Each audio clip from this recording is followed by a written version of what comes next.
Welcome back, everyone. My name is Wade Sutton, Principal Career Coach with Breaking Into Device. And in today's episode, we will be interviewing Zach Robles, who is one of our career coaches. He has generously taken the time out of his busy day to talk to us. He's actually at a sales meeting, and he's going to be discussing what we like to call fanatical networking and how we're able to set up our clients to network the best possible way before the interview even begins. So I've got a couple of questions for Zach. We're going to dive right into it. First off, Zach, you've had a very successful career in the medical device sales industry. What was the key to your success in landing a role in medical device sales when it came to networking? I think for me, it was really just making sure that I reach out to the right people, discovering, what the role was and, what industry I was getting into, and then what division within the company, I was applying for. And honestly, those are kind of the easy parts, just doing a little research on the job post and just reading the job post and finding out the details behind it. And then from there, reaching out cold to people on LinkedIn that work with the company, that are in the same geography as me, or that may have gone to the same school as me too, to kind of build that rapport and just express that interest on a mutual level.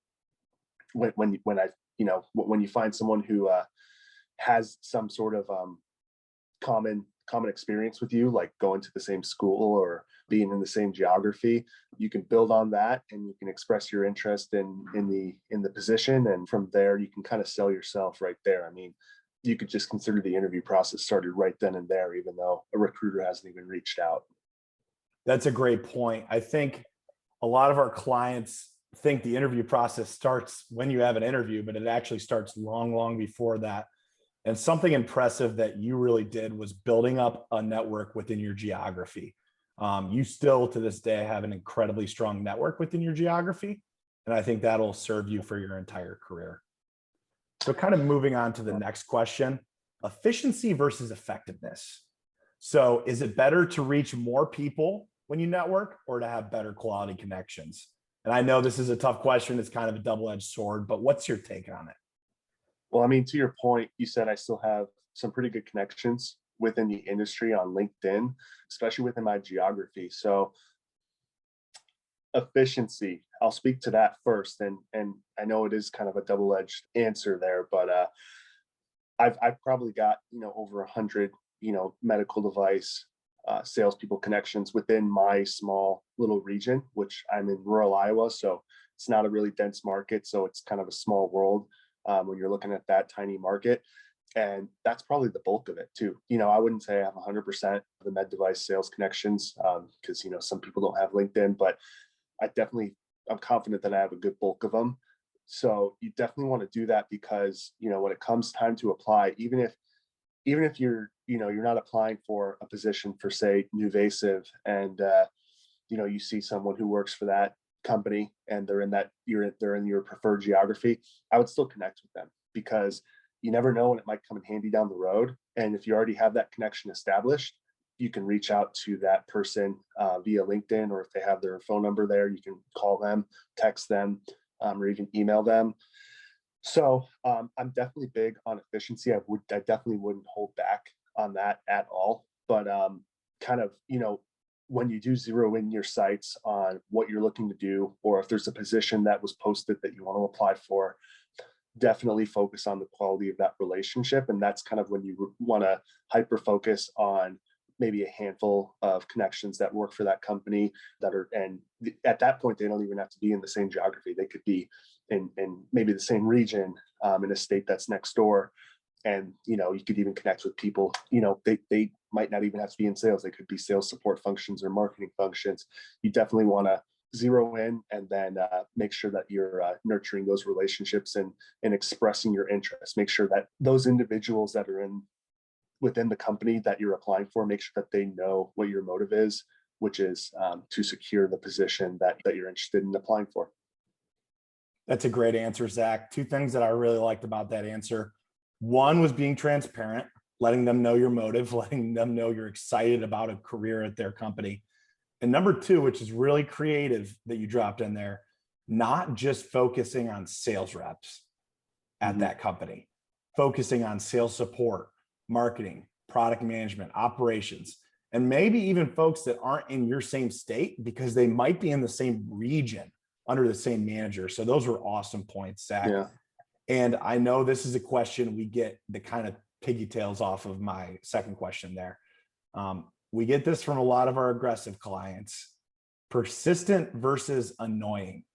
When do you know to stop following up in the networking process? Short answer to that is, as long as you don't receive a no, then keep going. I mean, it's the same thing as sales, because if you look at just sales in general, you're always selling yourself. And I know that's a really cliche thing to say, but it really is true, because no matter what you're doing, if you're applying for a job, you're selling yourself. And as long as someone doesn't say explicitly to stop reaching out, stop calling, stop emailing, stop messaging, you reserve the right. Keep messaging, calling, knocking on the door, and emailing, whatever you got to do until someone says stop.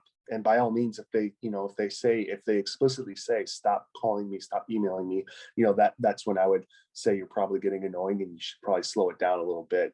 So that's my take on that. That's a great take, and something that I know you really teach your clients is being ignored does not mean no. These people are very busy, and just because they don't have time to respond to you once does not mean no. Now, that doesn't mean blow them up 4 times in the same day, but be tactful and drip your responses over a period of time. Eventually, most people will see your motive, see why you're interested in talking to them, and get back to you. And those that don't, they don't. Yeah. But that's a great take. I was going to add to that. You really got to catch them during the right time too, because if you think about it, maybe you reach out, they don't get back to you. Odds are you probably sent the message during a wrong time, and they're probably just going to forget about it. They're going to forget about it because it's not high on the priority list. So like you were saying, if you just up that volume to a persistent amount, like maybe reaching out once a day or reaching out twice a day through 2 different channels like LinkedIn and email, then you up the chances of catching them during a time when they do have a quick 2 minutes to read what you're saying and shoot a quick response back. That's a great point. Yeah. And we already summarized some of this, Zach. Anything that we didn't cover that are a couple of things you have your clients focus on in the networking process? We talked about efficiency versus effectiveness, persistence. Anything else in terms of medium or any specific way you like to go about networking with your clients? Yeah, I would just never, ever underestimate the power of LinkedIn. I think LinkedIn is becoming more and more mainstream every single year. So that might not be a surprise to some of the listeners and viewers, because it is such a widely used tool, even for even on a corporate level, for posting jobs. That's where a lot of jobs are posted, and that's where a lot of organizations are taking in their applicants. So never underestimate that power. I know Breaking the Device has content out there on how to utilize that as a tool and how to best effectively. And then secondly, I would say, if you are applying for an organization, make sure you brush up on what division you're applying for, what kind of products you're selling, and just make sure that you have a competent level of understanding the anatomy that you'd be working in. I always like to say that within med device, you've got to understand the anatomy of the product that you'll be using before you can even understand the product. So do some research, and that kind of comes with reaching out to people on LinkedIn, because they'll kind of help push you in the right direction of what you should study and resources that you should look into. That's a great take.